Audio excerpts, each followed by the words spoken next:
Thanks for joining us. Welcome to Live Free, Ride Free. I'm your host, Rupert Isaacson, New York Times bestselling author of The Horse Boy and The Long Ride Home. Before I jump in with today's guest, I want to say a huge thank you to you, our audience, for helping to make this happen. I have a request.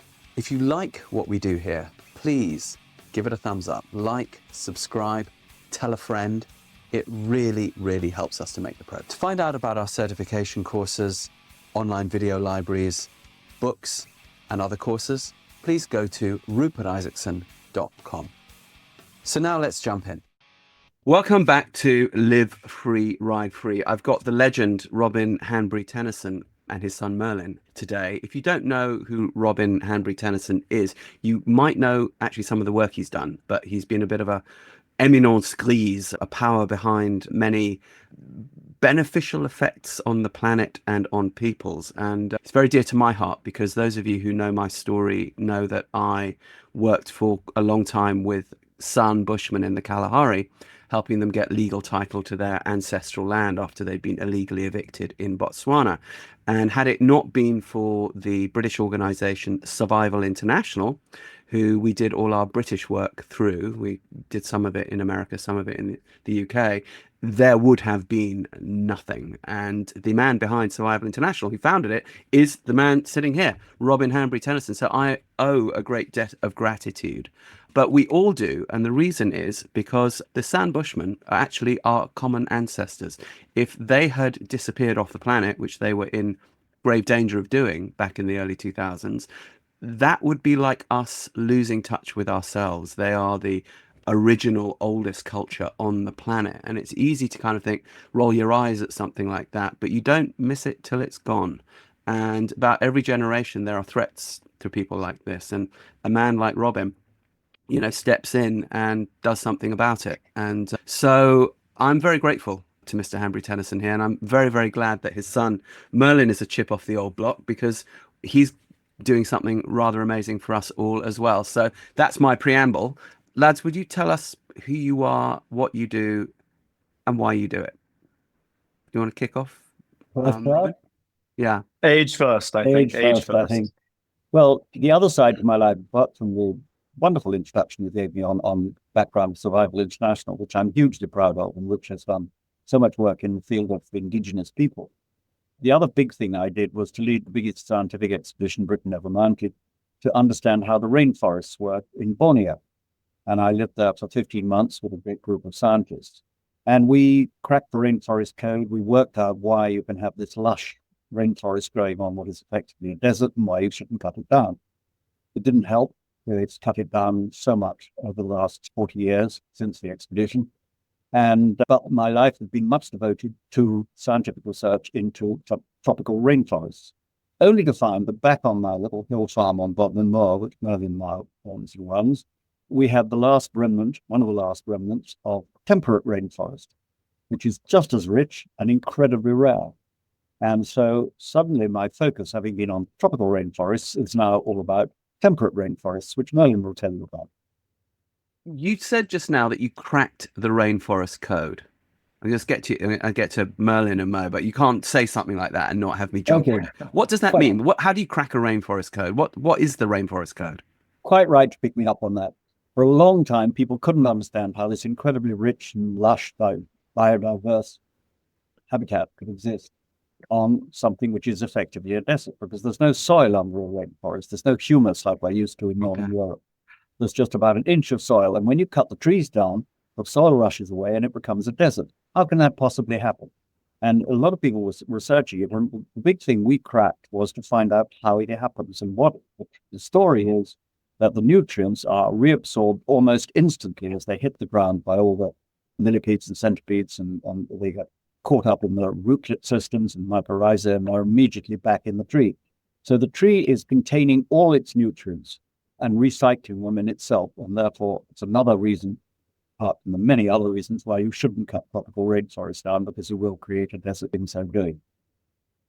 Wow. This I didn't know, because I would have assumed that any forest that's anywhere in the world that's sat there for some generations must be sitting on a massive layer of humus, right? Because leaves are falling, bark is falling, biomass is falling, right? I mean, okay. I'm going to return to this, but the question I'm going to return to, because I don't, we need to find out who Merlin is here.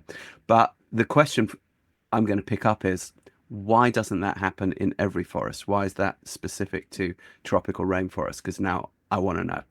But Merlin, who are you, and why are you here, and what do you do? Well, thank you so much for having me here, Rupert. And it's always challenging following my father because he casts a long shadow and has done such amazing things. But it's a huge pleasure and honor always to do these father-son conversations together because it's wonderful to bounce off each other. So I grew up here on this hill farm on Bobbin Moor. So we're both currently sitting on the farm in the heart of Cornwall with my father, going off on these exciting and incredible expeditions to far-flung tropical regions. And when I was 19, I left and joined the army. And it was at a time when the military was very busy in the early 2000s. And I subsequently went on three combat tours of Afghanistan in quite quick succession. And on one of these, I was blown up in a roadside bomb by the Taliban and was very fortunate to come away physically almost unscathed and to continue an enjoyable military career before leaving the army to get married and going and working in London. And it was while working in London that I began to suffer from quite poor mental health. And some of that was experiences in the military, especially being blown up, coming back to haunt me in a form of PTSD. But much of it was also related to, I think, what's far more recognizable to most people, which is just the stresses and the pressure and the, in many ways, unpleasantness of working in these fast-paced urban environments. And I was extremely lucky that I had Cabilla, this gorgeous valley in the heart of Bodmin Moor, with this slice of Atlantic temperate rainforest, a term that we weren't even that familiar with at the time, in the heart of it. And I was able to retreat into that space and come and hide down there and heal down there and really fall in love, because it had been the playground of my childhood, but really begin to understand how important these habitats are. And at the same time, my wife, Lizzie, and I were trying to start a family, and she was going through problems which are all too common and far too little understood, and suffering from a couple of really traumatic miscarriages. And she was using this valley as a place of healing for her. And then a couple of years later, and I'm sure we may come on to this, but my father got very, very severe COVID back in 2020 and was sedated for 7 weeks in hospital. And we were told by the doctors that he was almost certainly going to die and wasn't going to come back to us. He was already in his mid-80s at that point. He is extremely old. And we were told there was no way he was going to come home. And he did that boy home immediately, sir. and he did come home. I mean, he is remarkable for his age, though. And he healed within this forest as well. And so we had these three stories of my personal psychological healing, my wife Lizzie's psychological and physical healing, and my father's physical healing within this habitat. And it set me on an obsessive path to not only bring more people into the Atlantic temperate rainforest that we had at Cabilla, veterans with PTSD. This is what Lizzie and I were obsessed about, bringing veterans with PTSD, women on their fertility journeys, nurses from the NHS suffering from stress and burnout, corporate professionals going through the same challenges we've been going through, but also to elevate, highlight, restore, and protect this habitat. Because the point that I really love here is that my father has made this point. He's just disappeared off screen. I hope he's not upset with anything that I've said. Exactly. Yeah, he's not upset with anything I've said. But we all know, whether you're 8 or 80, we all know about how important tropical rainforests are and how they are the lungs of the planet and how they are our most important habitats that are being degraded and deforested. And the reason we know that is because of many, many expeditions that have been run, but my father's ones especially, which have cracked the rainforest code and shown us that the tropical rainforests like the Amazon and Borneo are the lungs of the planet and the most important habitat from a biodiversity and a climate mitigation and a general planetary equilibrium perspective. And so when we hear the word rainforest, we think of places like the Amazon. We've forgotten that actually once Britain was a rainforest island. 20% of the United Kingdom was a rainforest landscape just a few thousand years ago. And my mission, my dream, is to help to be a part of reminding everybody that Britain is a rainforest island and we are a rainforest people, and it should be as important to us as it is to the people of tropical countries who have rainforests very much as a part of their culture. And that is why we started our business, Cabilla Cornwall, and our charity, the 1,000 Year Trust, and the work that we're doing now. Okay, so I just want this podcast goes out across the English-speaking world, so not everyone knows what Cornwall is, and not everybody knows what Bodmin Moor is, and not everybody knows that there are temperate rainforests. So just for the listeners, I want you to picture, when you think of Lord of the Rings, and you see elves coming through the misty, ferny, mossy, bouldery, greeny thing, that's a temperate rainforest. And the reason why it has that miasma is actually water. That because it's a very, very high rainfall area. The UK juts out into the Atlantic and sits in what's called the Gulf Stream, because we're actually on a latitude with kind of northern Alaska. And if it wasn't for that, we'd be shivering. But no, we have this high rainfall. Some people say it's rather gloomy and grey, but it's not dissimilar to the Pacific Northwest in the US, or British Columbia, coastal British Columbia. So if you think about that, so if you've watched Vikings, or if you watched The Lord of the Rings, and they went to temperate rainforests and they filmed there. So whether it was in New Zealand, whether it was in Canada for Vikings, and there are pockets of this still left in the UK, and it's something I've been aware of for a long time, because I used to, although I was brought up in partly in London and partly in Leicestershire, which is on the eastern side of the UK, which does not get that particular climate. It's a North Sea climate, gets scoured by the winds from Siberia. This western Celtic side of the planet, which all the Celts got pushed into by the Romans, so therefore it has all the sort of mysterious mythology and spirituality as well, all kind of combined to this rather magical thing. This magical thing is what you all are looking to revive and protect, no? That's absolutely right. And you're quite right. Fangorn Forest is a temperate rainforest. Geoffrey of Monmouth's Arthurian legends, the Mabinogion, Lewis Carroll's Jabberwocky, these are all set within These are temperate rainforests. rainforest myths. We just weren't using that term. And they are not only our most folkloric and elegaic habitats for that reason, but they're also a pinnacle habitat for many scientific reasons. So they are our most carbon sequestering habitat that we can restore and plant terrestrially in the UK. So they suck more CO2 out of the air than anything else at a time of high climate challenge. That's really important. We're also in the UK, the most nature depleted country in Europe. And temperate rainforests restore that biodiversity abundance, which is so important, and bring back that layering of life better than anything else we can restore. But I think most importantly, they are the best habitat that we have in the UK for the mental health and well-being of humans who spend time amongst them. And a lot of our scientific research that we're doing here is focused on that human element, because I think that's so important. All right, so Robin, let's go back to you. You said that you'd cracked the tropical rainforest code, which was that the trees are self-sustaining units, that when they drop their humus, the humus gets reabsorbed. There's a reuptake immediately, so there isn't a humus layer. But this presumably is not the case in a temperate rainforest. What's the difference? Why do you have that in a tropical one? Why do you not have that one in... I'm sitting in Germany right now, and I'm looking out at very large beach forests. I'm going to say probably beach forests, yeah. That I live in. There's definitely a big humus layer there. So what created this rainforest thing that's tropical, that does not have that humus layer, which, because we know that humus also sequesters carbon, no? And then why does a temperate rainforest sequester so much carbon? Why is it not the same thing, just colder? Well, you're not alone in not understanding how it works. And I had a wonderful occasion when I had to take Margaret Thatcher, the then Prime Minister, around a picture artistic exhibition of paintings of the rainforest.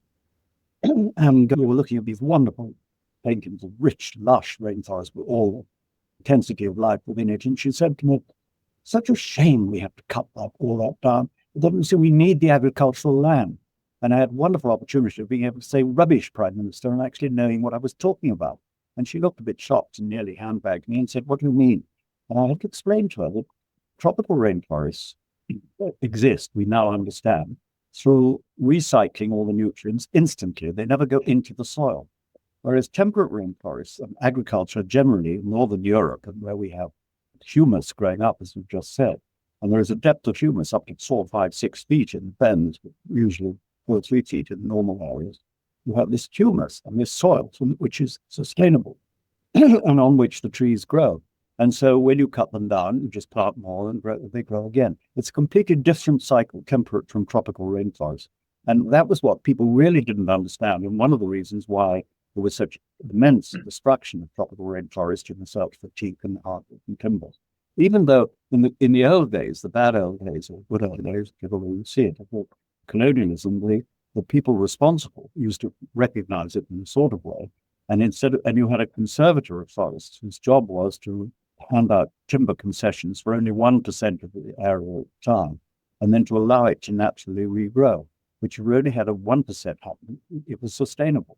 Nowadays, with the greed and intensity of modern commerce in the Far East and South America and Africa, indeed, the tropical rainforest is being destroyed all the time, and we are being left with a desert, an eroded desert behind, which is totally economically and socially and biologically stupid. Yeah, but there is a nice crossover and similarity between the tragedy of what's happened in tropical rainforests and the tragedy of what's happened in temperate rainforests, which is the introduction of non-native grazing mammals. And so much of the Amazon rainforest has been cut down in order to create space for cattle pasture and cattle grazing. And the cow is a completely non-native creature to South America. So these have been imported. They don't fit within the trophic system. They don't have natural predators, natural competitors, and the things that they forage on don't have a way of responding to them. They do very unnatural things to the ground, which has been one of the things that's really destroyed these tropical rainforest landscapes. In the same way, in Western Europe and in the UK in particular, much of our temperate rainforest was cut down longer ago, sort of 2,000, 3,000, 4,000 years ago, whereas in Brazil it's been in the last few centuries, in order to make space for sheep grazing, which is really all that tends to happen on the uplands once the temperate rainforests have gone. And the sheep, in exactly the same way that the cow is non-native to South America, sheep are entirely non-native to Western Europe. They're a Mesopotamian, a Persian import that was brought along Silk Road routes 4,500 years ago. And they are a very well-evolved desert animal, which as a result of being a desert animal, have very small hooves, which compact the soil when they step upon it. They have voracious appetites, because when you live in a desert, you eat everything you can find. And their manure isn't beneficial to temperate rainforest soil. So we've done a very similar thing by taking the trees away and putting cattle in South America. There's been the same effect in Western Europe by taking the trees away and placing sheep in Western Europe. That's interesting. I'm just, as you were saying, they're not native to Western Europe. I'm just sort of going through, because in this area of Germany I live in, we have some mouflon, which is English. It's, European wild sheep up in the low mountain range that we live in here. But yes, they're sort of widely acknowledged to be a Mediterranean-y wild species that was sort of naturalized here, perhaps by the Romans or earlier, and I'm just trying to think of the cave walls of Lascaux and those other Western European Paleolithic rock art repositories. And I'm just sort of going through in my mind, have I seen sheep on those? We see horses, we see cows, we see bison, we see bears, we see wolves, we see lions. Do we see a few woolly rhinos and straight-tusked elephants as well? Right, but no sheep. But we don't, and it comes back. And I'd never stopped to think of that before. And our charity here, the 1,000-Year Trust, one of the reasons that we came up with that name was because when I started talking about this subject, people would go, well, hang on, sheep have been here for 4,500 years. Surely that's long enough for them to be considered native or a part of the evolutionary system within this island. But that is not the way evolution or Mother Nature works. The human timelines that we feel comfortable working within, 5, 10, 100 years, are completely out of perspective with actually how natural systems function and work. And so we have to have the appetite, the boldness, the objectivity to be able to look in island landscapes. And I've always entertained by the difference between places like New Zealand and Australia and Tierra del Fuego, other island habitats, where the people who live there are very comfortable saying, this species evolved here, it is native. This species was introduced by humans, it is non-native, and therefore it should be either removed or suppressed. In New Zealand, they have competitions among school children to bring in as many rats that they've killed, and they get a competition for the one that's brought in the most. In the UK, if we did that with grey squirrels at schools, the tabloids would hit the roof, and everyone would be being fired from their jobs. I think we have a real timidity in the UK about looking at the flora and fauna that we have across our islands and saying, actually, that is non-native, and therefore it might be being destructive. And sheep are a brilliant example of that, just like grey squirrels are, and things like rhododendron, and in many places beech trees. Now, of course, we've built the beginnings of the British Empire on wool. The medieval period, as we grew wool here in the UK. I say here, I'm sitting in Germany, but sold it to Flanders, the Low Countries. Yeah. It was then processed and went out, and that was the basis of the prosperity upon which we built the next thing, which was to cut all the forests down to make ships and go and be pirates around the world. And then they called that the British Empire. Now that's gone, but we now have a bank instead, as we know, which causes people great stress, and they go and then get their mental health back in your rainforest in Cornwall in the southwest of England. But you guys have a large farm. You're sitting up there on Bodmin Moor, and Bodmin Moor, for the listeners, what you need to understand is Cornwall. Actually, this is what you need to understand about Cornwall if you don't know the UK. People in Cornwall talk like a little bit, and pirates talk like that too. Why? Because they come from Cornwall. So Cornwall is the bit of southwest England that sticks out furthest into the Atlantic. So if you were going to be on a ship and get down and steal gold from the Spanish ships coming back from the Caribbean back in the 16th century, probably you came from that southwest corner of the UK around Portsmouth and then west into Cornwall. And it's smugglers, and because it's a rocky coastline, you can hide things in caves, and that's why we have the pirate accent. So if you didn't know that, okay, and you'll hear it alive and well in any pub in Cornwall. But Bodmin Moor, where Robin and Merlin are sitting, is a mountain spine, like a low mountain spine that runs along the center of that peninsula, and then it goes down basically to the coast on either side. You guys are sitting up there. Are you saying that you're going to take your farm, like the whole thing, which is a couple of thousand acres or so? Are you going to rainforest that whole thing? We've already done it. Is that what you're going to do? Are you doing a lot? It's not that big. It's a smaller farm. It's become smaller over the years. Yeah, and now it's about 250 acres. And but for I your find listeners, that very, very exciting. So you the whole lot, sheep gone, back to the rainforest. And we've re-established 100,000 trees across the farm. So for your listeners, an acre is about the size of a football or a soccer pitch. So that's 250 football pitches all stitched together and laid over this valley. And the average size of a farm in the UK is about 220 acres. Yeah. So we're 250 acres, but 100 acres of that, or about 85 acres of that, is already Atlantic temperate rainforest. So actually our farmable land is only 160 acres. And the important thing about that is that there are many charismatic and really exciting and innovative nature restoration, rewilding projects in the UK, but they tend to be very, very large areas of land, 3, 4, 5,000, 20,000 acres up in the Highlands. And they're often owned by people who are doing something quite philanthropic. They have the resources and the funds to do something quite high risk and innovative that doesn't necessarily make money. Because we have an average sized farm in a very challenging farming environment, what we do has to work both ecologically and economically for the farmers that do it. So what we're creating is a blueprint for a future of upland farming, which transitions sheep-pocked green tarmac, which has very little biodiversity and very little health and life and vitality, and also is very, very bad for flooding and droughts downstream because it doesn't hold water in the uplands. Very bad for soil health, very bad for rain events. Yeah, absolutely, very bad for water quality. And we've re-established. We've planted 40,000 trees. We've got 60,000 coming back by natural colonization. So it's a 100,000 tree site. We've turned that 165 acres back into a cadet rainforest that is establishing. And the reason we're doing that is to be able to show our neighbors and other farmers around us that this is actually a better way to manage their land, both ecologically and economically. And that can turn much larger areas of land back into temperate rainforest landscapes. But what is the economics? How would someone make money? So, for example, again, for the listeners who might not know, farming in the UK, like farming in Europe and farming in many parts of the world, is subsidized. So if you come from an upland area, which is traditionally sheep farming, as you say, you would get a certain subsidy from the government to, keep running your sheep. And then in addition to that, you would obviously be selling some for meat and some for wool and blah, blah, blah. And that's your livelihood. How do you make money by turning it back to rainforest? Because if it's not making money, people won't do it.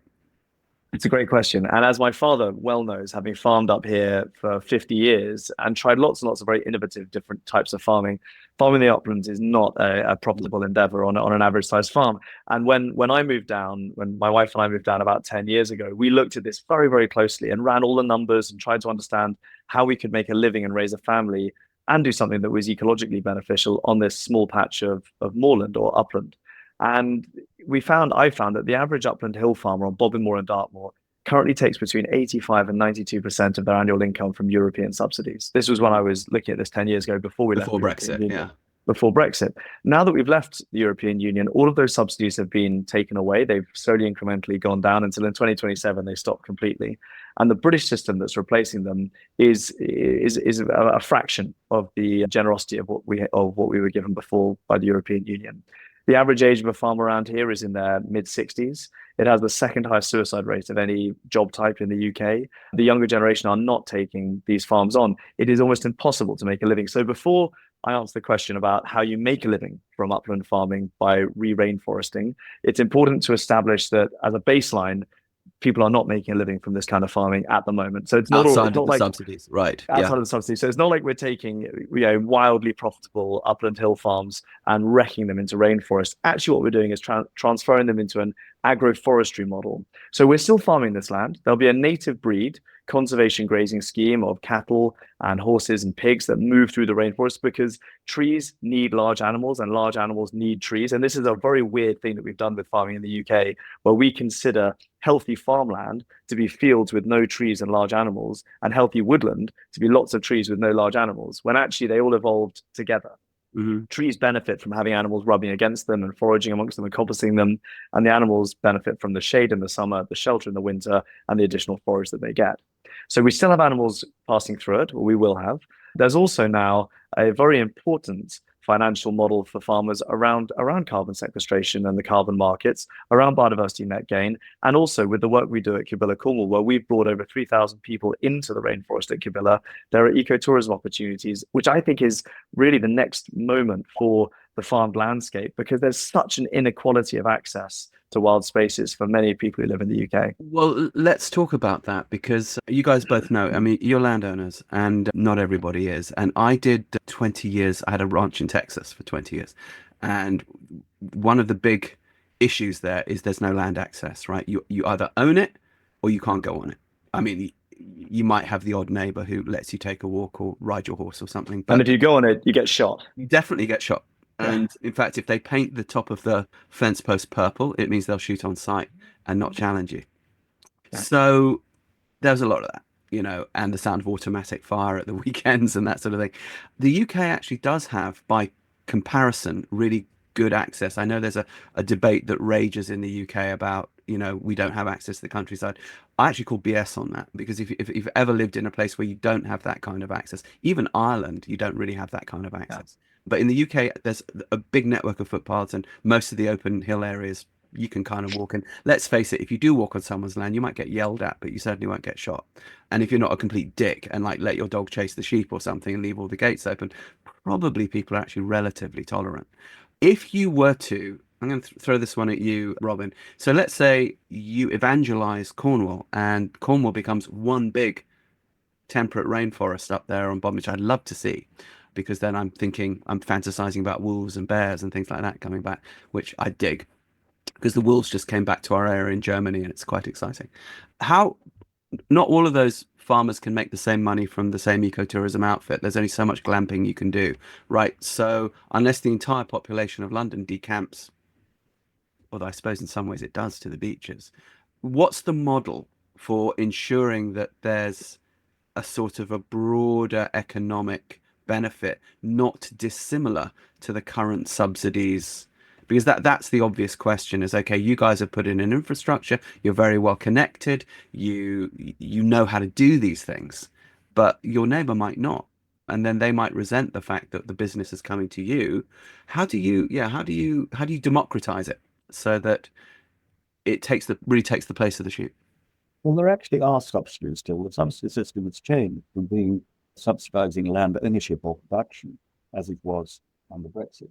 And there's a new thing called ELMS, Environmental Land Management, which encourages people to look after the land properly and rewards them for that. So it's rewarding people for looking after nature rather than for exploiting it. And are those subsidies, just quickly, are they comparable to what people would currently get? They're not comparable, but they are great. Okay. And there are all sorts of other things that people can do. I mean, I've been banging on about this for years. I used to have a very feisty New Zealand partner who was really into exploiting every kind of possible productive avenue on the farm. There's wild boar goats and red deer and wild boar and all sorts of things. And he was very into using the land to its maximum productivity, a good New Zealand Kiwi philosophy. And we used to argue a lot about it. I would say this was 40, 50 years ago. I was saying to him, the day will come when you will be receiving more benefit from environmental land management than you will from production. And he would say, that's rubbish, Robert. And we had lovely discussions about all that. But it is happening. And there is now so much awareness, as Merlin has been saying, about the beneficial attributes of proper landscape, of associating with nature, both for mental, physical, and pure enjoyment reasons. And indeed, a recognition of how overexploited we have been through agricultural production of our land and how depleted we are in wildlife, plants and insects. I mean, insects, for example, I don't know if you can remember it, Merle's not remember the days when we used to have things called little buggers on the front of our cars, which were little deflective things which removed huge numbers of insects that otherwise built up on the windscreen. They don't need those anymore. You hardly ever get anything. Insects are in catastrophic decline. So there are many, many aspects why this whole new vision of farming makes very good sense. And I think, to add to that, one of the potential negatives of the European subsidy system that we've been in since the early 70s in the UK is that it was very focused on food production. And if you ask any farmer across most of the EU, but certainly in the UK, what their job is, they'll say the job of a farmer is to feed the nation, it is to produce food. And actually, when you start to look a little bit more closely at what that looks like across the UK, where we have all of these different topographies and types of soil quality and weather patterns, we produce 20% of our food from 3% of the land in the UK. And that's all in East Anglia, Lincolnshire, Norfolk, places like that. We then use 22% of the UK, which is the western reaches, for sheep production, which produces less than 1% of our food. So we're doing something very strange. We then, a third of our food goes into landfill and 40% of our land is exported. So we're behaving quite strangely. And I believe that the job of a land steward or a farmer or a landowner is multifaceted. It is drought prevention, flood prevention, clean water, clean air, clean soil, food production, timber production, beautiful places for people to spend time. The problem is at the moment, farmers are only paid for one or two of those, really just for producing food and maybe for producing timber. We need to move to a system where actually, if we accept that farming will always, or land management will always be subsidized, which it probably always will, because we have an expectation across the Western world for a price of food which doesn't match the price of production or the cost of production. So if we accept that farming will always need some form of subsidies, it needs to be blended across all of the ecosystem benefits that land managers and land stewards need to be providing. And a big part of that is open access and public access in a managed and controlled way. We've all seen places. I remember when I was a younger man, the film The Beach came out, and it was so beautiful that everybody went to this one beach in Thailand and took photographs of it, and it was destroyed. And in the same way with the Instagram generation now, there are many beautiful spots where when they become famous, everybody goes there to get a selfie, and that spot becomes destroyed. And we need to avoid that happening, where the natural world is degraded by completely unfettered open access. And we've seen that with Wisman's Wood near us on Dartmoor, which is a temperate rainforest that has been very badly damaged. But in the same way, the days of landowners, rather like the Texan model, being able to totally fence off their land with purple stripes across the top of the post and keep out anybody, I think those days are beyond us. And people who manage land need to move with the times and accept that we have an inequality of access. From a mental health and a physical health perspective, we're living through a mental health pandemic and an obesity pandemic. We need to encourage and facilitate people especially from inner city areas, having easy access to beautiful wild spaces. That's going to be part of the model of the future. It has to be. Let's bring it down to money, though. So let's say you guys are in a town hall meeting. We're there in Bodmin Town Hall. And I'm doing one tonight at Jamaica yeah, exactly. Inn. I'm meeting lots of farmers tonight at Jamaica Inn. And I'm going to sit there with my arms folded, yeah, right? And that expression with my mouth down, and be like, "You soft London bastards, coming here and telling us what to do, blah blah blah blah blah." Even though you've been there forever, nonetheless, we know how things are in the countryside often. All right, now you got to sell me. The two things which I could see selling me if I was a current conservative farmer would be three things, really. I think I'd want reassurance that there's money in it beyond base subsistence, meaning that, and so then would that be apart from the subsidies for land stewardship, would that also be carbon sequestration? And biodiversity net gain. As you know, if you followed any of my work, I'm an autism dad, and we have a whole career before this podcast in helping people with neurodivergence, either who are professionals in the field. Are you a therapist? Are you a caregiver? Are you a parent? Or are you somebody with neurodivergence? When my son, Rowan, was diagnosed with autism in 2004, I really didn't know what to do. So I reached out for mentorship, and I found it through an amazing adult autistic woman who's very famous, Dr. Temple Grandin. And she told me what to do. And it's been working so amazingly for the last 20 years that not only is my son basically independent, but we've helped countless thousands of others reach the same goal, working in schools, working at home, working in therapy settings. If you would like to learn this cutting-edge neuroscience-backed approach, it's called Movement Method. You can learn it online. You can learn it very, very simply. It's almost laughably simple. The important thing is to begin. Let yourself be mentored as I was by Dr. Grandin and see what results can follow. Go to this website, newtrailslearning.com. Sign up as a gold member. Take the online Movement Method course. It's in 40 countries. Let us know how it goes for you. We really want to know. We really want to help people like me, people like you out there live their best life, to live free, ride free, see what happens. Who would pay me for that? So those are now on very well audited and accredited marketplaces that they're creating. So the main one in the UK for carbon is the Woodland Carbon Code, which is held by the Forestry Commission, a government body. And so you plant trees and you grow trees and you get an independent assessment of the amount of carbon that's being sequestered. And then those credits can be sold on a marketplace. So it can be bought by anybody. Could I make a fairly decent living like that, similar to having, say, windmills on my land? Well, babe, going back to that point that you can't make a decent living at the moment from sheep farming, anyway. You can make a better living from selling carbon. And in the same way that you don't choose who you sell your sheep to, you sell it to a supermarket, who sell it to members of the public or consumers. You sell your carbon set the price as well. Who set the price, and you sell your carbon on a market which sets the price, and it is purchased by consumers. Some of those would be businesses, some might be members of the general public. So it's sort of it's a similar model, and it's a bit nebulous, and that's where the challenge comes, because many people look at that and go, well, when you're producing wool or lamb or milk, you can see what's being produced. You understand a farmer grows lamb, they sell the lamb, someone eats the lamb. It goes to a physical market, it's sold. Whereas carbon and biodiversity are less tangible, but equally as important. Right. So how do let's say I am approaching seniorness now. So let's say I'm a conservatively minded senior farmer. I don't know how to navigate those markets. You've come up from the financial district of London and you're talking a language I don't understand at all, and now I feel threatened. How are you going to help me get it where I can really envisage, money in my pocket? So that's exactly what our charity. So our charity, the 1,000-Year Trust that I founded a couple of years ago, which is Britain's only rainforest charity, the only charity dedicated to the protection, restoration, expansion of Atlantic temperate rainforests. We're working in a number of different areas. Our main focus is around scientific research, just like my father's work in tropical rainforests in the past.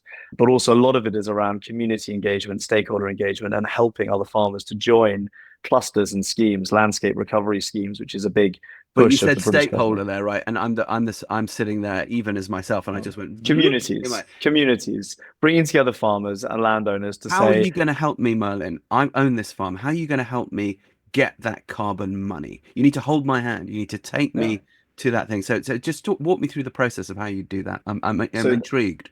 So that's why we've done it here, to create a blueprint site. So what I can do is say, come and see our farm, come and see Cabilla. Come and have a walk around and see the trees that we planted, see how the landscape is changing, how as a result of introducing things like beavers and bringing back some of the biodiversity, we're seeing less flooding, less drought, we're seeing more biodiversity, more invertebrates returning. And then let's sit down and in a really basic way, using a one-pager blueprint document, look at who we introduce you to, who can help you, who are the tree planters, who are the government bodies that will provide you with the grant funding to plant the trees, who are the people who come and assess you for the carbon credits. And in exactly the same way that farmers are very bright people. They have relationships with the buyers of supermarkets. They can have relationships with the buyers on the carbon market. It's the same thing, and it's set up to be the same thing. Someone's got to make that. I mean, no one introduced me, so I had to figure it out. And now I'm sitting here. Used to leading parallel lives in parallel cultures. Yeah, but now I'm here to help them. So I'm here. The charity. So are you basically consulting? That's what you do. You help them.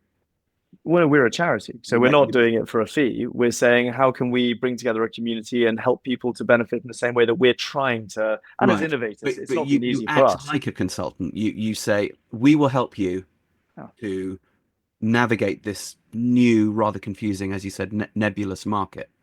But there are amazing consultancies out there doing exactly that. And one of the things we would do is say, look, down here, you can say, speak to the Forest for Cornwall, who are a Cornwall Council run group who are helping farmers to transition to more of an agroforestry model. Okay. You can say, look, talk to, there are many people out there, Natural England, the Forestry Commission, the Environment Agency, they're all trying, the Wildlife Trust, I don't know these trying people, to help farmers. It's good that you're telling me, because now I can begin to put together a mosaic, you see, rather than somebody saying, well, you've got to do something different. Yes, and that's what farmers have had in the past, being told, you're the enemy, you're damaging the environment, you need to do something different. And farmers sit there in a really challenging environment, and no one works harder than a farmer. I see our neighbors who are still sheep farming in a very serious way, out at 3 a.m. every morning, picking up dead lambs, or helping lambs give birth, or shearing throughout the night. And it's hard work. And then to say to them, now you need to go and learn an entirely different financial model to try and keep your family on the land, it's not fair. And there are more and more organizations setting up to help them, and we are one of those as well. But it's going to be a difficult moment of transition. But you've got to come back to that point as well of remembering that most farmers are in their mid-60s. They're looking to find an opportunity or an excuse to hand over to the younger generation. The younger generation don't want to go into a debt-laden, poor profitability, standard upland hill farming. The younger generation are going, okay, we'll take the land over, but what are we going to do on it? And we're there to say, here's an alternative, and here's how you transition. Got it. Robin, I want this one to you. So the other concern I would have as a farmer would be lifestyle and culture. Sell me on if I go over and give a significant portion of the land over to this rainforest idea, how do I preserve the culture, that the way of life that is dear to me?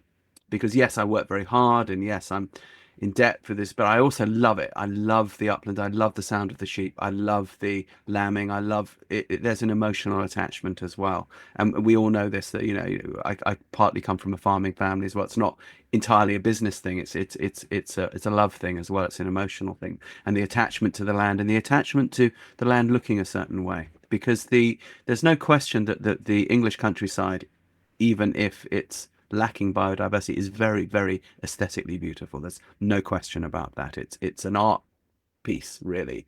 And I always feel that we mess with it at our peril. I get very depressed when I see the solar panels covering fields, or the lines and lines of windmills, because it's industrializing the landscape. Even if it's in a good cause, my heart goes down, it doesn't go up. That's just the cold hard fact. So sell it to us now, Robin. How are you going to preserve the aesthetic, the lifestyle, the culture? Well, it's not a mistake. I mean, you have to find ways of making it economically profitable, and that is quite possible to do. On the case of wind turbines, they're a very emotive subject. I've got into a lot of trouble with them because I was president of our local conservation organization, which I started it 60 years ago, doing all sorts of opposing bad planning and so on. And then they became obsessed, because a lot of them were run by people who come down from one the giving call. And the obsession about wind turbines became total. And all the complaints that they're making were all against wind turbines. And I made the mistake of writing a letter to the Telegraph saying that not all the wind turbines, I've got one here, We have one. Can't really see it very much. It's not a huge one, but it helps generate a good deal of electricity. And I dare to say that not all wind turbines were bad. And then I made the mistake of carrying on with the letter and saying, after all, in the Middle Ages, every village in Britain had a windmill beside it, and nobody objected to those, and those that are left have been carefully preserved. And I think in the right place, a wind turbine can look quite attractive. And I got sacked. You demonstrated promptly. I'm sure, yes, that you They could couldn't choose take that. the stake on which they impaled you. Yeah. Yeah, well, they're now all being very nice to me and say we were wrong, actually. We'll recognize the wind turbine have a part. And of course, planning has come into it, and they must be environmental friendly. We also have an array of photovoltaic panels, which I put up about 20 years ago. And they are invisible from everywhere because I've strategically located them behind the head, so you can't actually see them from anywhere. And they help to make us almost off grid. But I do think that there is a dichotomy always, as there always is with planning, over where and when it should be. And it upsets me to see with agricultural land covered in panels. There's absolutely no reason why land underneath them can't be used effectively. And I think this is a big mistake people are making, is not realizing that you can have sheep or geese or wildflowers, or even, as the Japanese are doing very effectively now, growing vegetable crops underneath panels. Apparently, you get, because of the reflected sunlight, you actually generate a better fertility for gardening. So there are lots of things that could be happening. It's one of those balances that has to be made. But if at the same time you have access to good countryside around there, not necessarily there, but woodland, people can walk in. That's a better balance. It's all going to change. Countryside's going to look different. I suspect that offshore wind turbines, people don't get to as much because they can't see them so much. And there are other ways of, it has astonished me for quite a long time that it is not law that every new building in the country has to have its roofs made of solar panels. Yes, or the roads we drive on are not. They look just like slate and tile. Yeah. They don't have to look like panels. I simply don't understand why that has not been made law, because if every rooftop was generating power, it wouldn't need panels all over the place. Absolutely. And we hope that day will come. My neighbour actually just got his roof redone that way. Yeah. If you made it this far into the podcast, then I'm guessing you're somebody that, like me, loves to read books about not just how people have achieved self-actualization, but particularly about the relationship with nature, spirituality, life, the universe, and everything. And I'd like to draw your attention to my books. If you would like to read the story of how we even arrived here, perhaps you'd like to check out the two New York Times bestsellers, The Horseboy and The Long Ride Home, and come on an adventure with us and see what engendered, what started Live Free, Ride Free. And before we go back to the podcast, also check out The Healing Land, which tells the story of my years spent in the Kalahari with the Sun, Bushmen, hunter-gatherer people there, and all that they taught me and mentored me in, and all that I learned. Come on that adventure with me. But back to, I'm a farmer, and I want to be sure somehow that Cornwall, the Cornwall I know and love, won't disappear, and my lifestyle, is it just as is it something as similar as simple as saying, well, look, yeah, have some sheep, just not that many. What is it? Because I'm a sheep farmer. I'm also attached to sheep. I love sheep. I race horses, for example. I'm attached to them. I love them. It's my thing, right? So I wouldn't want to give them up, but I might be to doing it differently. And as we know, sheep are completely ubiquitous across the west of the UK. You see a postcard of Wales or of Devon or of the Peak District or of Cornwall, and it doesn't have sheep in it, and something's wrong. And I've been very keen always never to look backwards and never to say, oh, well, we should be more like it was 4,000 years ago or even 300 years ago. We're not aiming for some golden age of a bucolic past that didn't exist, a sort of prelapsarian time. It's about looking forward and actually saying, how can we have... And farmers have always been dynamic. Any farmer who wants to freeze time and keep doing what's always been done has always been barking up the wrong tree. That's not the way farmers have ever behaved. They've always wanted to evolve and be dynamic and agile and move with the times. Yeah, and they have to go with the markets.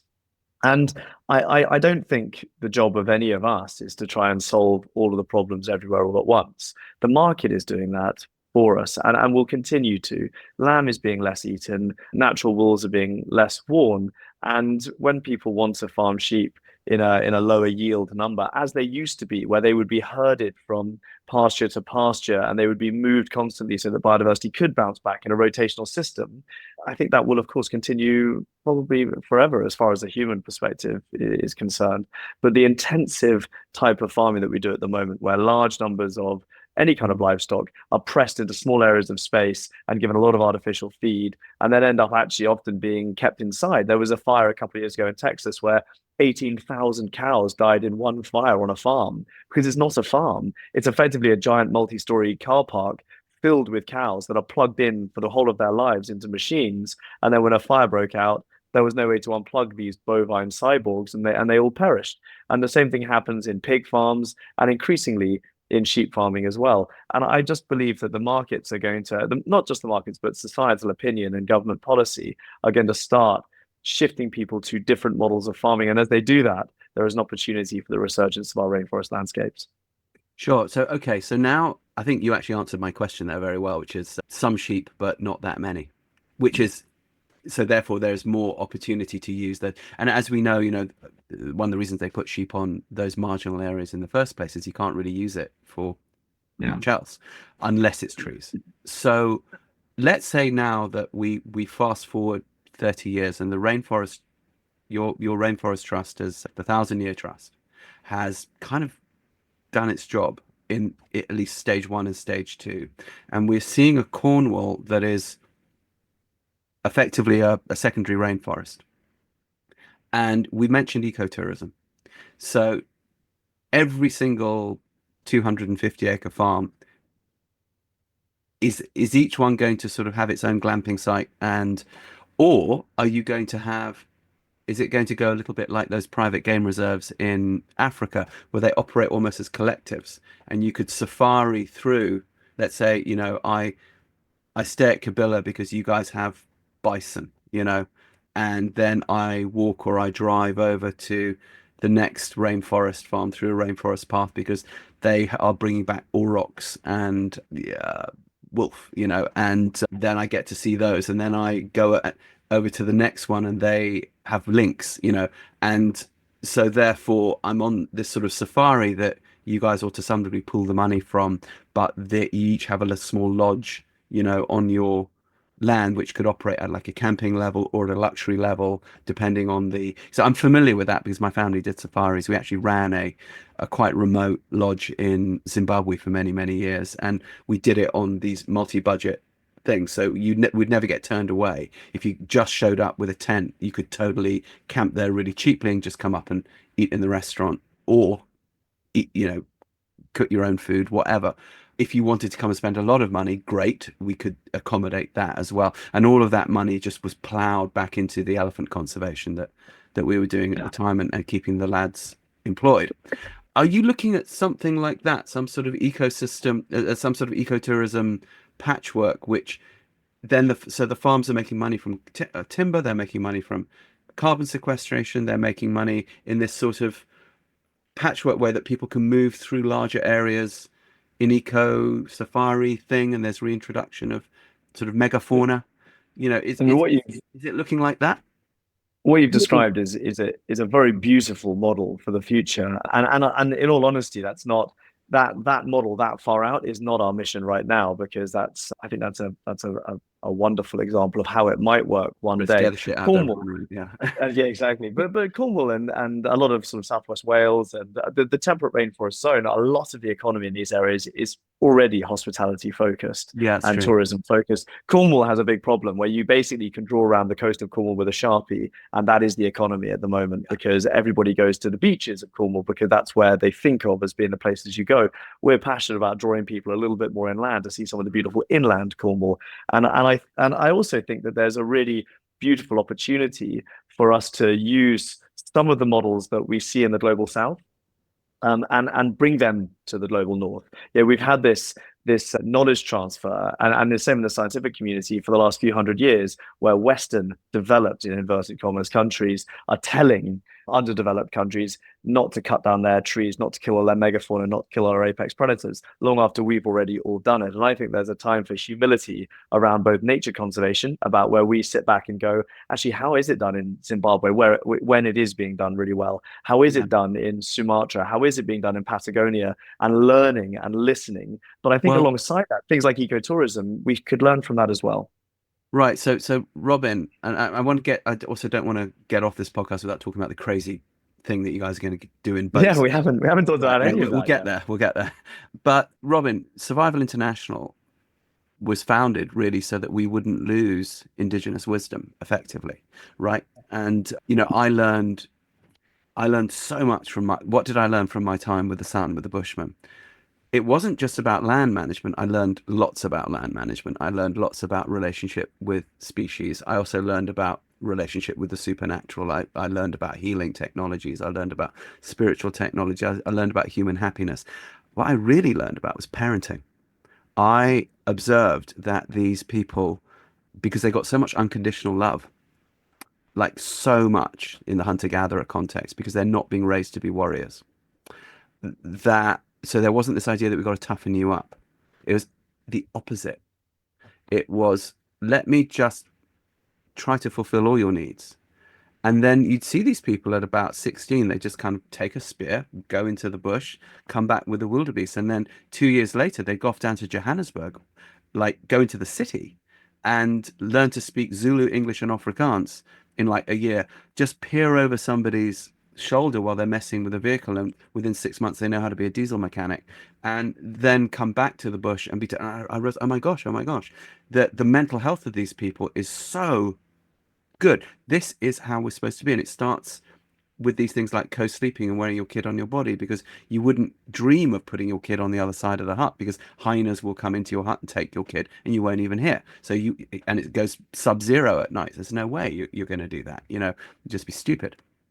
So the practicality led to this functionality. It was also a very compassionate community, because everything's about problem solving, because you're not the top predator. So rather than creating conflict, you had to always resolve conflict. And for that, you had a shaman or a healer standing at the center of the community, so that when the funky monkey shit happens in our funky monkey brains, there's some way of sort of washing the psychic dirty laundry. And I realized, oh my gosh, we moved so far from this, and this is why we're all so messed up. Now we go to the rainforest, our temperate rainforest, the Celtic, Sylvan, lutes, flutes, and chase me around the maypole, chaps with pointy ears and so on. But it still comes out of the warrior culture. All of the Celtic myths are about people committing acts of atrocity to each other, and basically ripping each other's guts out and being horrible, Do we have a chance when it comes to the rewilding of the land in this way? Robin, you've been an advocate. You're one of my heroes, because we couldn't have done what we did in the Kalahari without you. There's no way. You provided that structure. You now in an interesting position where we could rewild our Western warrior culture that juts out into the British Empire and the piracy and all of that, and the colonization, and which came on the back of just the Iron Age warrior culture, that came on the back of the Bronze Age warrior culture, that came on the back of the agricultural revolution that caused all the shit in the first place. And you guys are really at this cusp of reconnecting with our source ecologically, but also culturally. Dream a little. What do you see as the, do we have a chance to become pre-Celtic Bushmen like Cheddar Man, being nice to each other rather than shitty to each other, but still keeping our technological goodies somehow, while rewilding back to what produced us in the first place before it all went wrong? Like, what are your thoughts on that? I've always been a great believer in using the best of technology as well as the best of natural living to combine together and get the best of both worlds as an objective.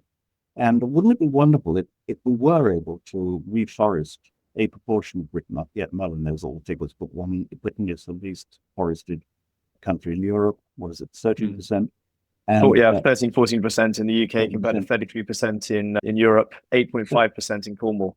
So if we just brought ourselves up to the European average of doubling or trebling on that, as far as the land of Britain, it would begin to change a lot of the stuff you're talking about, Rupert, because there would be access to that land, which would give people the freedom to start enjoying the sort of lifestyles that we all know are healthier. I mean, both you and I have done a lot of long-distance riding. Merlin and I have ridden 8 long-distance rides, 1,000 miles or so, around different countries in the world. I always say it is the ultimate way to experience the world, because you're riding on an intelligent animal and we're riding some wonderful countryside. And Britain is very depleted on bridle paths for various historical reasons. And wouldn't it be wonderful if one of the ways in which people began to access the countryside was on a horse, and being able to have the economy, as you touched on, of the local farms turning from being purely agricultural to being hospitable as well. So you do the ride anywhere in any direction and end up finding someone where you could put the horse up and stay for the night and move on through the woods. And it is a glorious way. We did it we inaugurated Penarm Bridleway, which is a bridle path that now runs all the way up to Penarms in the middle of it. Very poor farming land. Dreadful farmers, very little opportunity for diversification.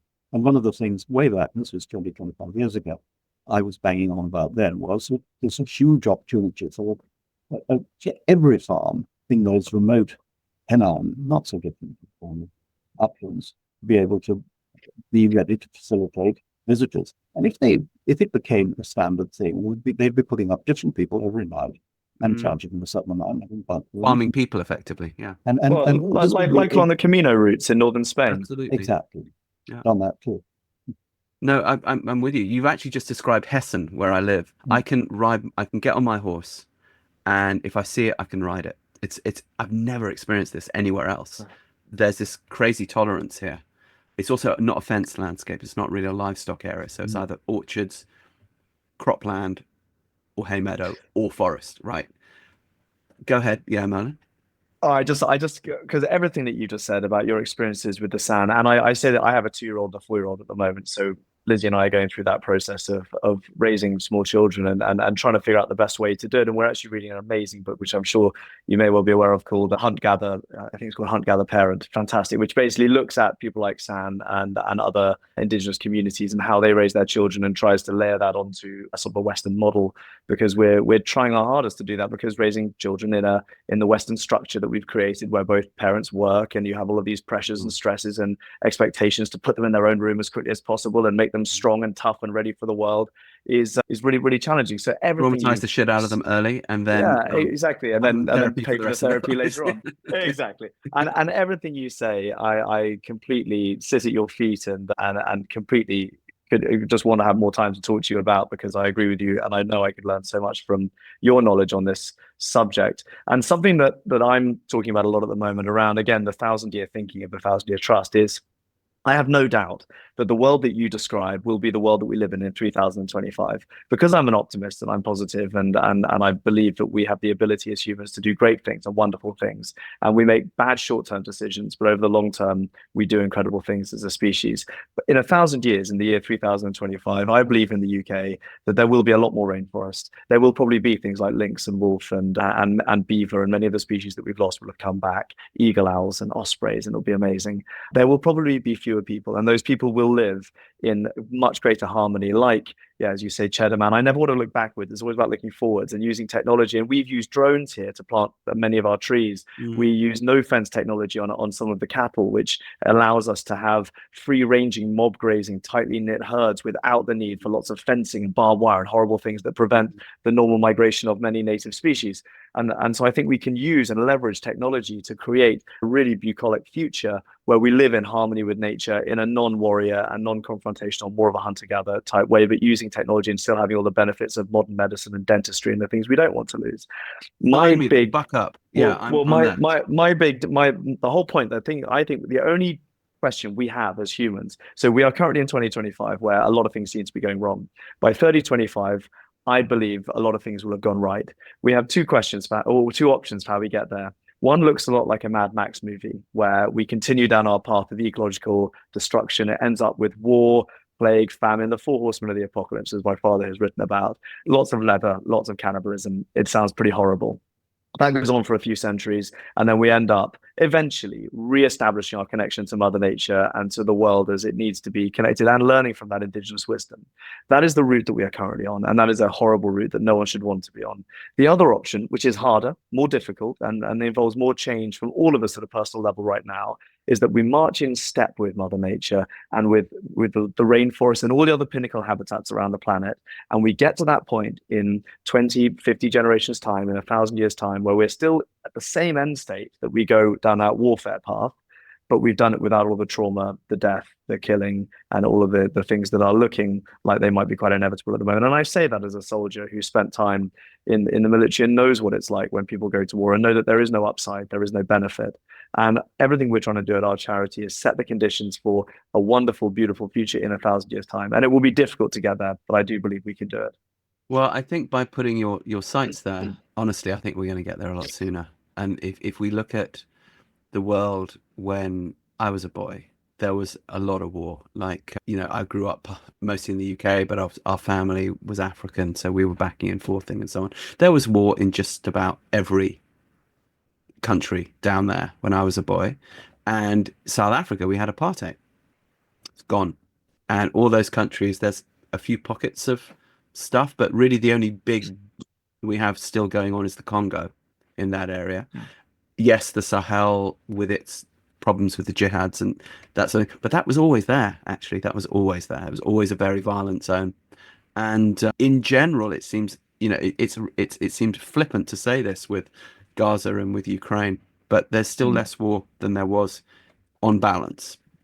And it's amazing how unimaginative we can be as humans. And I've seen this with beavers. There's a very small case study where in 2018, when we started our beaver reintroduction program at Cabilla, everybody said we were mad. It wasn't going to work. They were maniacs with chainsaws. It was the worst thing ever. It was going to destroy nature. And 7, 8 years have passed since then. And now every time beavers are reintroduced anywhere across the UK, everybody sees it as an incredibly positive story. And it's incredible how reverse shifting baseline syndrome can work, that we can go from knowing that the world who gives it a go, the innovators, and how the world as it is right now is how it should always be, and any change is scary and probably destructive. And then we make that change and we suddenly look backwards and go, how could we ever have been so short-sighted to not see that this would be a good thing? And I think that will happen on a societal level, on a planetary level, and on an ecosystem level. You guys are not just talking about it, you're putting your money where your mouth is. So one of the things I love about you, Robin, is you're like my dad.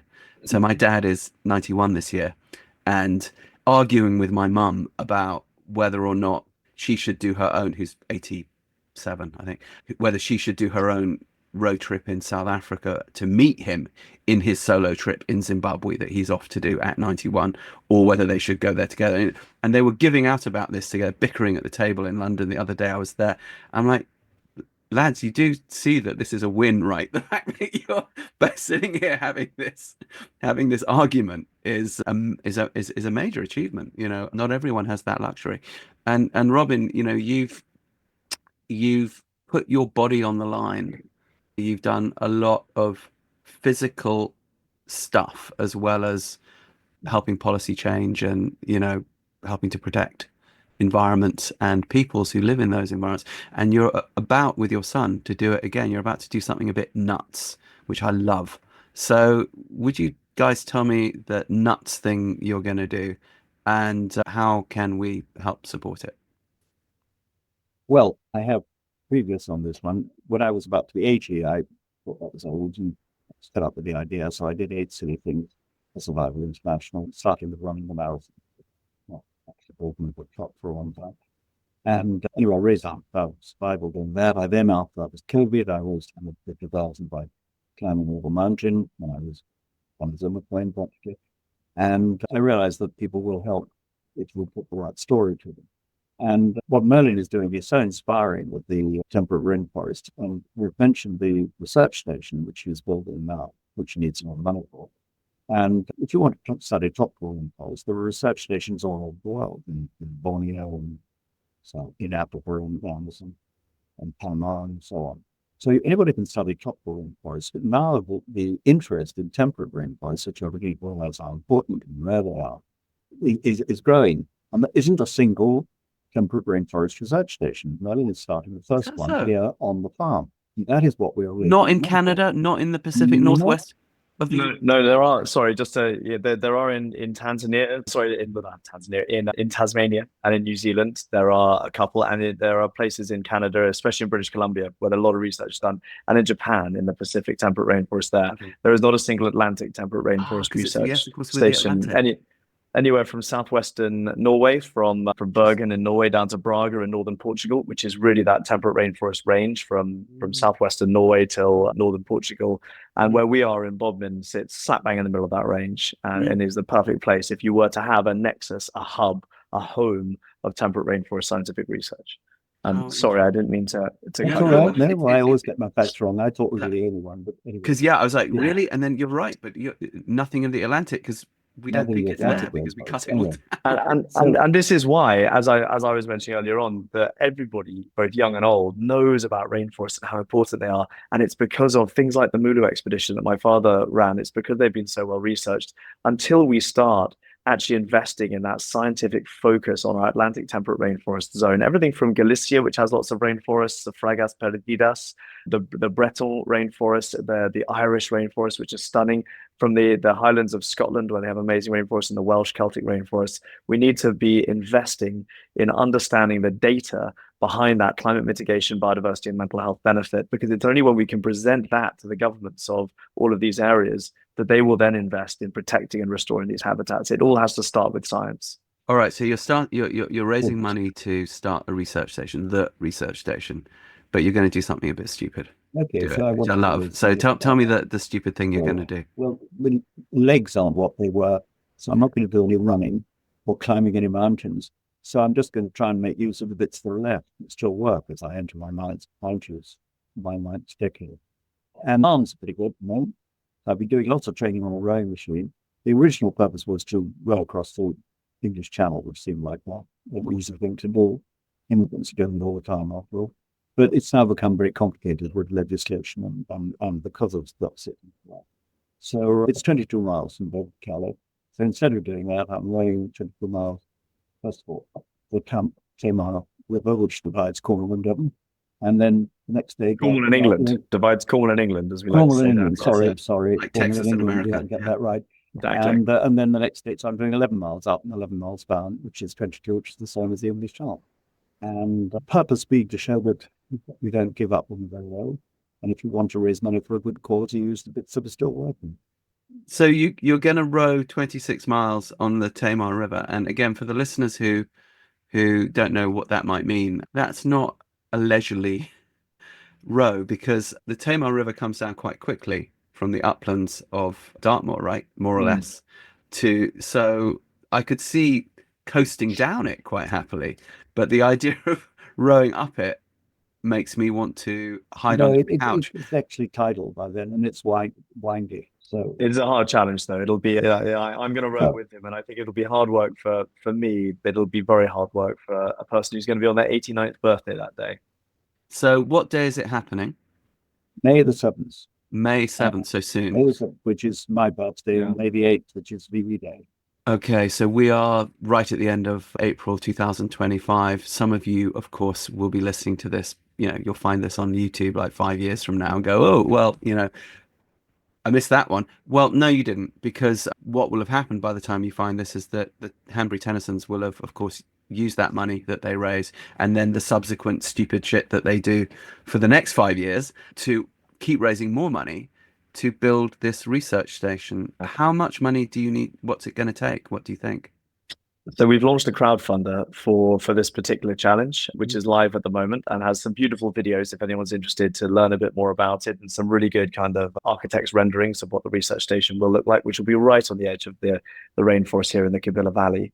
and Aviva are supporting that pledge as well. So anything that's given to this pledge will be matched by Aviva. So we're aiming to raise £50,000 in this first one. We need about £600,000 to actually build the research station. So this is just the beginning. But if we can raise £50,000 on the crowdfunder, that gets matched by Aviva, which raises it to 100. And then we've got some philanthropists who've said that if that is successful, they will then match that money again. So actually, if people help with that initial 50,000, it unlocks so much more, and it actually gets us to having 200,000, which is a third of the way to completing the station. And our aim is to have it built this year in 2025. So we've got a lot to do, but we're going to get it done. Now, once you complete the station, it needs to be manned, it needs to be staffed, it needs to be. So what's the plan for that? What's the sustainability plan for? So the 1,000-Year Trust has a fantastic team already. We've got 2 amazing research directors. We've got a gaggle of research assistants who come in and help. We've got formal partnerships with 6 different universities. Last year, we did 6 PhDs and 20 MScs. This year, we're planning to do 40 MScs and 12 PhDs to double the amount of research that's being done here. So we already have a huge kind of support network and infrastructure. We just lack the actual physical infrastructure to especially have people in a residential capacity, which is the really important thing. Because right now, when students come here, they really need to be either coming from nearby or have their own arrangements for where to stay. This will facilitate in exactly the same way that if you went to do research in Costa Rica or Sarawak, there are research stations where you can join these multi-year, multidisciplinary programs, contribute to peer-reviewed papers, and shift government policy on these habitats. What's the most pressing research that you guys think needs to be done? Okay, so the centre's there, it's up and running. What's like project number 1, total priority? So we really break it down into these 3 areas around climate, biodiversity, and human health. And for me, the one I'm most excited about is human health. So we know from a lot of studies done in places like Japan, British Columbia, and South Korea, that spending 30 minutes in a temperate rainforest environment and your cortisol levels, your key stress hormone, drops to a level that can still be measured up to 2 weeks later. So, and that's because of the terpenes and phytoncides, the volatile organic compounds that are secreted during the photosynthetic process that we breathe in these temperate rainforest habitats. So we know they do amazing things. They increase kidney function, boost immune system response. They put us from our sympathetic nervous state, our fight or flight, and they help transport us into our parasympathetic, our homeostasis, rest and digest state. So we know they do this, and there's huge anecdotal evidence. I don't think anybody feels that being in a busy urban environment is better for their stress than being in a gorgeous, wild, ancient rainforest environment. But what we need now is the data that really supports that, so that we can get it into places like the NHS for green prescribing, and so that we can get it onto ministers' agendas. So for me, the physical and mental health benefits of temperate rainforest environments is goal number 1.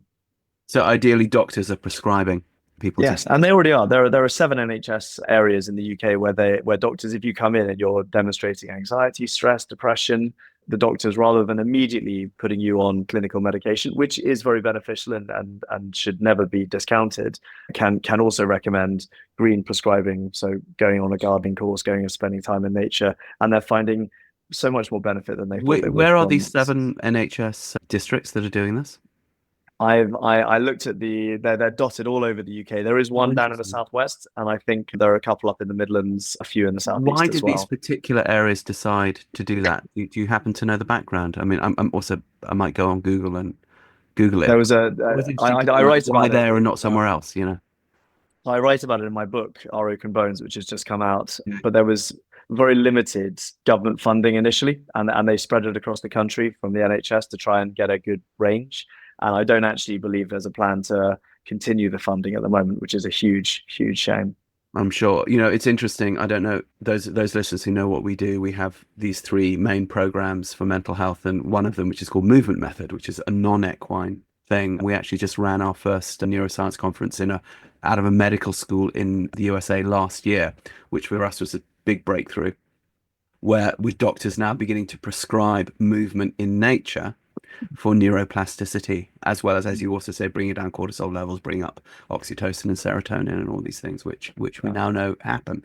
It's all really the same work, and it's just so interesting that we're now just on the cusp of a revolution in health where we can actually get prescribed to do the things that we all know, you know, have always known worked. If you think about, you know, mental health asylums, the whole idea, asylum actually means sanctuary, and that the old idea was that people could go to a beautiful natural area and just kind of get over their psychosis before they went back to, and then it became, of course, something horrible with torture chambers and all of that. And now we think of an asylum as that. But it's interesting to me that you guys are there at the forefront of this movement.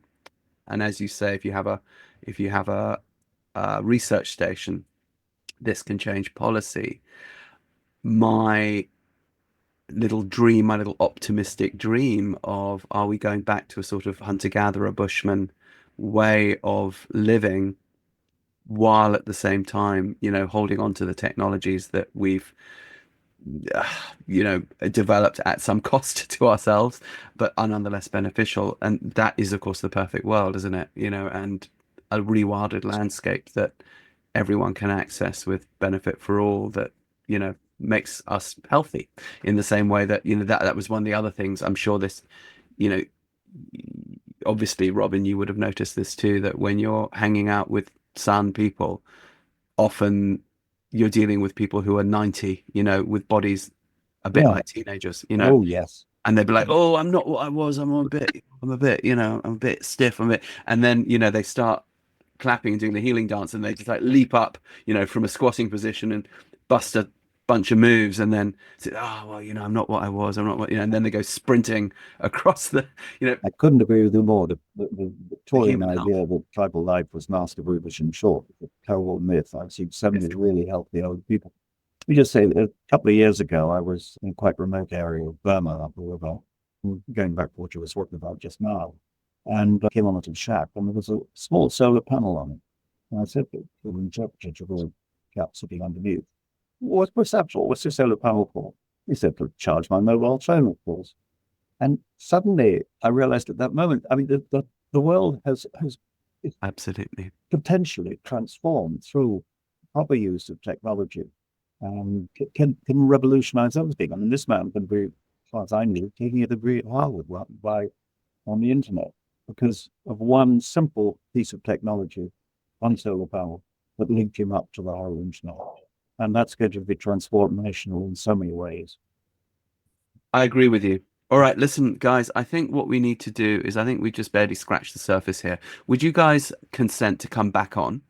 Because people will have questions, and I want to find out how it went after you guys do your row up the river, and I want to sort of follow the progress. So just before I let you go, because I know you guys are short of time, just the plugs quickly. How do people find the website to support the 1,000 Year Trust? How do they find Cabilla? And tell me about your books.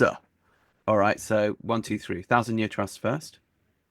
It'd be wrong of me to write a book without my father bringing one out at exactly the same time to cast me back into the eternal shade. So the 1,000 Year Trust it's all online. If people look at the website is www.1000yeartrust.org, and our crowdfunder, there's links to it on the website, but that's also if you go on crowdfunder, and the usual things, which I always feel so awful saying, is please do follow us on social media. We're on Instagram, and I'm posting lots about the challenge on there. Okay, cool.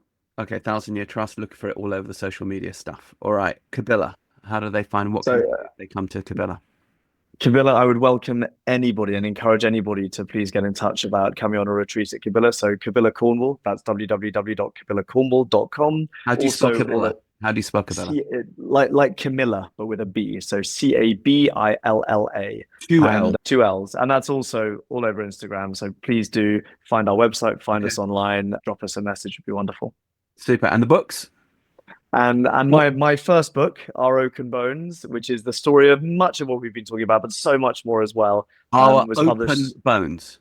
Our Oaken. So like Oaken. Our Oaken Bones. And it was published a month ago by Penguin. It's been doing really well, and we've been getting lots of great feedback. But it's the story of everything we're doing here in the Valley. Super. Oaken Bones. And Robin, because you can't let your son publish a book without interfering. Of course. Make sure all you need character building for him. Yeah. All you need to do is go to my website, which is very simple, robinsbooks.co.uk. robinsbooks.co.uk. All 27 books are on there, including my latest. There was just one come out this week, and can all be got through that website, including access to all the films and podcasts and other broadcasts and things I've done. It's all on there. The easiest way is just go and buy some books and I'll send them. Okay, robinsbooks.com. Now, also, anyone who's interested in the work that Robin has done over the course of his life too, you should just check out Survival International. It's not, they don't present it as a monument to Robin, but just look at the work that's being done all over the world with indigenous people and just get some of that down your neck, because it's work that needs to be supported. And I'm so glad that you've now brought that back to the West. Okay, my friends, I know you need to run, so I'm not going to torture you any further. So until the next time, thank you, be well, and I will hit the stop recording Same to you, button. Ru. Thank you so much. Oh, it's so my pleasure. I hope you enjoyed today's conversation as much as I did. If you did, please help us to make more. Please like, subscribe, tell a friend, give us a thumbs up. If you'd like to support us on Patreon, please go to my website, rupertisaacson.com. And if you'd like to find out about our certification courses with autism, education, horsemanship, everyday shamanism, there's a whole range of cool stuff. Putting a show together like this is not an easy task. If you'd like to support us, please consider going to our Patreon page and showing us some love there. Even the smallest donation, it really helps us to keep the good content coming. So go to rupertisaacson.com and click on the Patreon link. Not to mention our excellent merch. Please go to our shop and check out some of our really cool rock and roll themed merch, t-shirts, hoodies, all that sort of thing. rupertisaacson.com, it's all there. I can't wait for our next guest and also to meet you there. In the meantime, remember, live free, ride free.